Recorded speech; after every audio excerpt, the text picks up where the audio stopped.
هلا شباب، فيديو النهارده اعرفك ازاي تقدر تخلص الايفنت الصعب عشان تقدر تحصل على الفتحات المجانيه. عشان ناس كتير تحت في الكومنتات قالت لي يا دكتور ورينا ازاي نقدر نخلص الايفنت ده. طبعا زي ما انتم شايفين انا قدرت اتخطى المرحله الاولى، والمرحله الثانيه انا عديته اكتر من مره وقدامكم في اللايف وكنت بعيد الماتش تاني. فاقول لك ازاي تقدر تتخطى الموضوع ده وتفوز عليهم وبمنتهى السهوله. ومش كده وبس، كمان النهارده معانا فتحه مجانيه كونامي بتعطف علينا بيها، فتعالوا نفتحها الاول مع بعض وبعد كده ندخل على الايفنت ونخلصه مع بعض، ومباراة هتكون قوية. في اتنين عندهم مهارة المراوغة، واحد عنده مهارة الانهاء العالي والتاني عنده مهارة المراوغة. وندخل يا رجالة. كالعادة طبعا ما فيهاش اي حاجة، لاعب سيء، هي بتدينا الفتحة كده يعني لله وخلاص. طيب عملنا التفتيحة المجانية ودلوقتي هندخل يلا على الايفنت واوريك ازاي تخلصه بمنتهى السهولة. تعالى اقول لك ازاي تقدر تخلص الايفنت ده وبكل سهولة. كل اللي عليك هتضغط هنا وبعد كده هتدخل على التشكيلة بتاعتك. مش تلعب طبعا بالتشكيلة دي، انت هتلعب بالتشكيله اللي اقول لك عليها دلوقتي حالا. بصوا يا رجاله، هتجيب لي مدرب بيلعب باسلوب الاوت وايد، هتلعب بخطه 4 1 2 3. اهم حاجه في التشكيله تجيب هيدر كويس. طبعا انا عندي كريستيانو رونالدو فهو هيكون افضل لاعب يضرب الكره بالهيد، فهننزله طبعا. يبقى اول حاجه كده تنزل لي هيدر كويس، واتنين يكونوا بيعرفوا يرفعوا، ايا كان عندك اتنين بيعرفوا يمرروا الكوره. تجيب اسلوب الاوت وايد وهتلعب على اللعب اللي اقول لك عليه. شويه على الرفع لازم تلعب باسلوب الاوت وايد زيهم، وتلعب شويه على الرفع وتلعب جليتش السنتره. وجليتش السنتره انا هوريهولك دلوقتي وهجيبهولك ان شاء الله اكتر من مره. طبعا ان انت بتباصي من ده لده في الثرو قدام. تاني طريقه الجليتش، بتباصي التمريره لده لما تيجي تسنتر، تباصي تمريره هنا وترمي ثرو هنا في ثرو قدام. يعني كده كده ثرو قدام، بس كده تمريره في تمريره في ثرو طويل، هيكون ده انفراد. بس بتعمل موف اند باص بده، يعني موف اند باص ده يطلع يجري باص ثرو.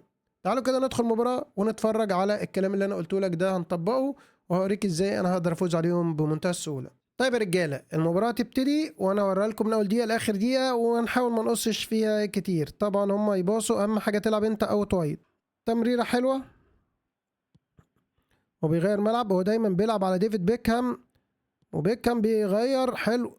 ارفع قدام، يلا يا ميسي. والكرة مع مين؟ صليبة لقدام، ترام حلوة ترام، وانطلق ميسي راح وتمريرة لميسي ورجع بيكهام بيهدى بالكورة.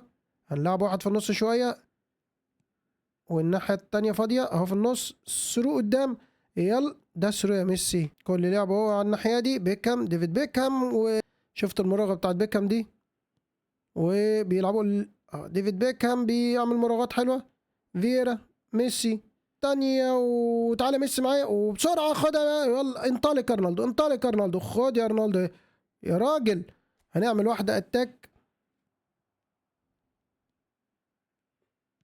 فاضي هناك بيكهام، يلا بسرعة، يلا يا رونالدو، حط يا رونالدو، حط يا راجل يا راجل يا راجل يا راجل.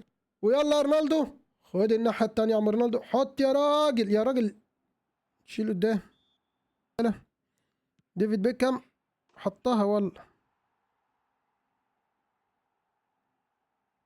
يا ابن اللعيبه. ديفيد بيكهام وديفيد بيكهام بيلم بالاثنين. حلو بيكهام، حلو بيكهام. النيمو باص هناك اهي، ورجع وحطها. حلو قوي قوي الجون ده يا جدعان، حلو قوي قوي قوي قوي. هنسنتر احنا رجاله، واللمسه الاولى والثانيه والثرو انفراد وجون ولم. ومش اوفسايد ولا ايه؟ يلا تاني يلا تاني. حط يا راجل، حط الراجل ده النجم بتاعنا والله. هي السنترة بجون، هيعمل فيهم الجريتش حلو. وطبعا زي ما انتم شايفين قدرنا نفوز وكسبنا يا جدعان المباراة بكل سهولة 4-2 وخلصنا الايفنت اهو.